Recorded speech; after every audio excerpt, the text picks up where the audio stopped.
Placement, on le sait, durant la période des fêtes. On vous rappelle qu'il y a l'opération nationale concertée alcool-drogue qui se poursuit de la part des différents corps de police dans la province. Jusqu'au 2 janvier 2025, il y a des contrôles routiers, évidemment, un peu partout lors des soirées festives par les policiers. L'an dernier, quand même, 300 conducteurs ont été arrêtés pour conduite avec les capacités affaiblies par l'alcool ou la drogue. L'alcool, quand même, est en cause dans 25 des collisions mortelles, selon les données entre 2018 et 2022. Donc, on a fait ce portrait donc, au niveau des services de police du Québec. 15 des collisions avec blessés graves, la conduite avec les capacités affaiblies était impliquée. L'an dernier, durant le congé des fêtes, on a recensé 9 décès sur les routes du Québec. Ça incluait également des piétons. Donc, on voit que c'est un moment où il y a beaucoup de gens sur les routes. Il faut bien partager la route, notamment en ville. La météo peut parfois jouer les troubles fêtes. On va aller chercher quelques conseils avec Bertrand Godin, pilote automobile et expert en sécurité routière. Bonjour, Bertrand. Hey, bon matin. Alors, justement, ce matin, on a le meilleur exemple de la neige, un beau 10-15 cm, disons, dans le sud du Québec au cours des dernières heures. Il faut dire qu'on n'a pas eu beaucoup de neige. Donc, peut-être quelques petits rappels aux gens. Il faut se réhabituer à la conduite hivernale. Bien, c'est certain que, bon, je suis content d'être associé à l'action communautaire de la Brasserie Labatt pour rappeler aux gens d'avoir toutes leurs facultés lorsqu'on prend le volant, surtout dans des conditions comme on a actuellement.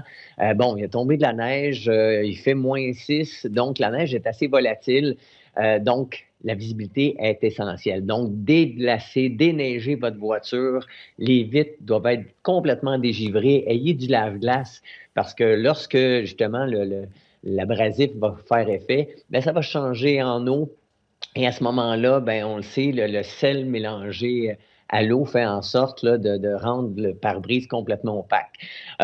Gardez vos distances, soyez patients aussi parce qu'on va avoir quand même plusieurs équipements de déneigement qui vont être sur les routes et souvent, la patience est de mise. Donc, c'est pour ça qu'il faut vraiment respirer par le nez, comme on dit.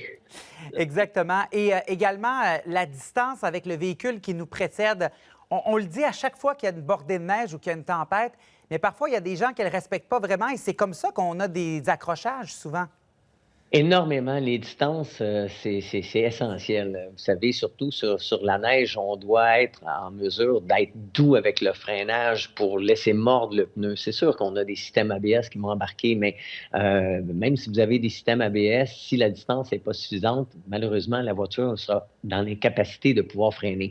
C'est pour ça que lorsqu'on voit, par exemple, l'exemple est typique, là, on voit de la neige, on a un doute sur les capacités d'adhérence, personne derrière, personne devant, léger test de freinage pour être en mesure de comprendre comment la voiture réagit. Et à ce moment-là, avec ces connaissances-là, ben, on va adapter les distances, on va adapter les vitesses qui peuvent être en dessous des limites permises aussi.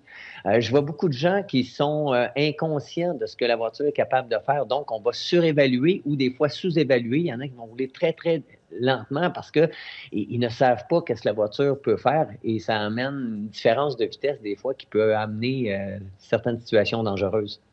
Et au cours des prochains jours, je regardais les minimums de nuit, ce sera quand même assez froid. On parle quand même de froid.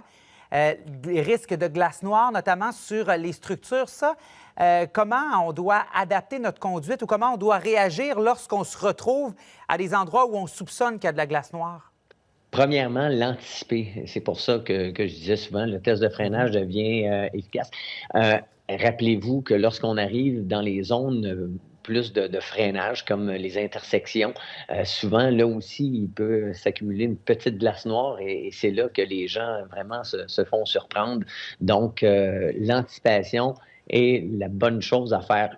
Aussi, des fois, on va se retrouver avec plus d'adhérence sur un côté, mettons sur le côté droit que sur le côté gauche. Si vous freinez, attendez-vous que la voiture va devenir instable. Regardez là où vous voulez aller et faites la correction avec le volant. Donc, c'est les yeux qui emmènent les mains. Souvent, les gens ont tendance à surréagir lorsque la voiture se met à déraper et là, on surbraque et lorsque l'adhérence reprend, là, la voiture part dans tous les sens. Donc, c'est des éléments vraiment d'anticipation. C'est pourquoi que la conduite hivernale, c'est un beau challenge. Il ne faut pas en avoir peur, mais il faut y aller avec humilité et respect.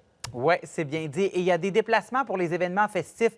Je montrais certaines données, l'opération évidemment des policiers contre la conduite avec les capacités affaiblies. Oui, on a beau avoir là, les meilleurs réflexes de conduite, mais ça reste que lorsqu'on va à des soirées, vous recommandez évidemment de toujours penser à comment on doit revenir à la maison et aux différentes alternatives. Tout à fait, parce que bon, on a planifié la fête. Il faut planifier aussi que si on prend le volant, et c'est ça qu'on veut vraiment offrir comme conseil, bien, planifier aussi une stratégie pour ne pas prendre le volant lorsque vous avez pris ne serait-ce qu'un verre d'alcool. Parce que mélanger à de la fatigue, mélanger à des médicaments, ça prend toutes nos facultés à ce niveau-là. Donc, il y a nez rouge, rester accouché, c'est pas criminel. Et je vois beaucoup de gens qui se disent: «Ah, j'ai pris un verre, 2 verres, je me sens bien, il n'y a pas de problème». Souvent, ces gens-là sont inconscients de leur état. C'est pas qu'ils sont vraiment indisciplinés, c'est qu'ils s'imaginent vraiment pas qu'ils dépassent la limite permise. Et lorsqu'ils le découvrent, ils le découvrent avec les policiers et c'est pas très, très agréable. Et on l'a vu, les statistiques sont là, ça a été très bien présenté. Donc, c'est tous des décès qu'on peut éviter juste parce qu'on a bien planifié. Et en terminant, Bertrand, tu as mis un doigt notamment sur la fatigue, parce que souvent, on veut arriver le plus vite possible. Ça aussi, c'est un facteur contributif aux accidents, la fatigue. La fatigue, la pression qu'on se met, on se dit: «Ah non, il faut que je retourne à la maison absolument». Essayez d'éviter cette pression-là. La fatigue est responsable de nombreuses collisions sur nos routes. Écoutez, essayez pas de lutter contre la fatigue.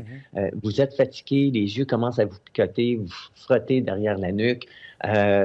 Trouvez un stationnement, arrêtez, faites un somme de 15-20 minutes et puis déjà là, vous allez retrouver, c'est comme si le système avait fait une mise à niveau là, et à ce moment-là, on est en mesure de pouvoir continuer. Mais de grâce, luttez pas contre la fatigue. Bertrand Godin, merci beaucoup pour ces bons conseils de joyeuses fêtes. Bien, merci, joyeuses fêtes et une bonne année 2025. Bye bye, bonne journée. Bye.